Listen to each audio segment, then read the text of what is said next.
Hey Rich, just want to introduce some people to a little bit of your story.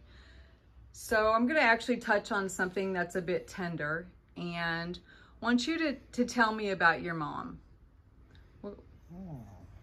Okay. You want me to start right now? You want to ask me any questions? No, you just tell me what happened. Okay. Well, my mom was probably in her mid-20s, late 20s. She was shot in the riots in 1968. So I'm guessing about then in 68. I was 2 years old. She was shot and paralyzed from the waist down. Wow. Well, she's already had 6 kids, and I'm the youngest of the 6. Aw.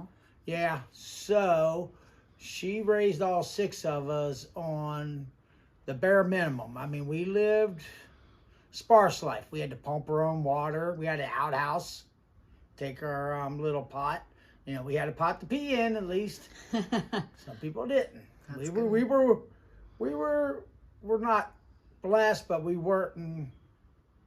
We had a good life, I say, as kids. You know, people don't understand it, but we did have a good life as kids. Ran in the woods, rode mini bikes, did all the things you think about, and having fun as a youngsters, and, you know, got in trouble, of course. That's why you'll see the pictures later, probably.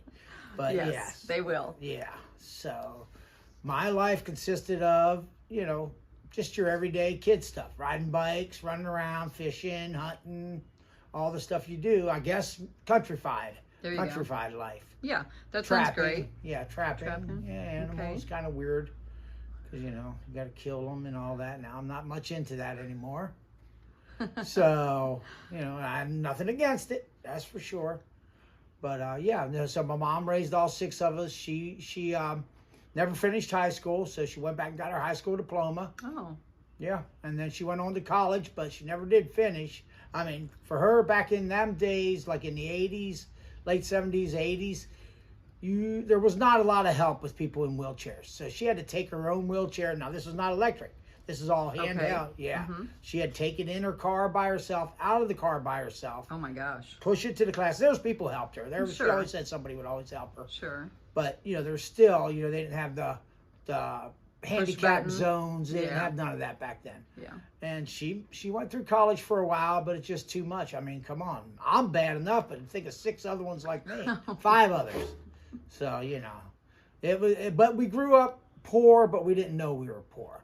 That's cool. Yeah. We had our, you know, we wore the hand-me-downs for sure. Their brother were about the same size, so I wore all his jeans and, you know, T-shirts. We used to love the rock and roll stuff, and so we had jeans and T-shirts. That's all we ever wore. Didn't know there was such a thing as, how'd you call it, a niche or a cliques when you went to school. When we grew up, you just wore whatever you had. You didn't matter about that.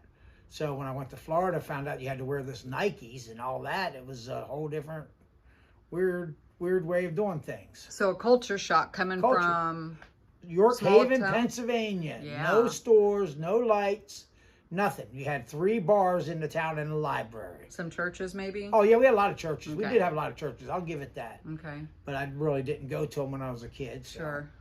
Okay. Yeah. So Into Orlando.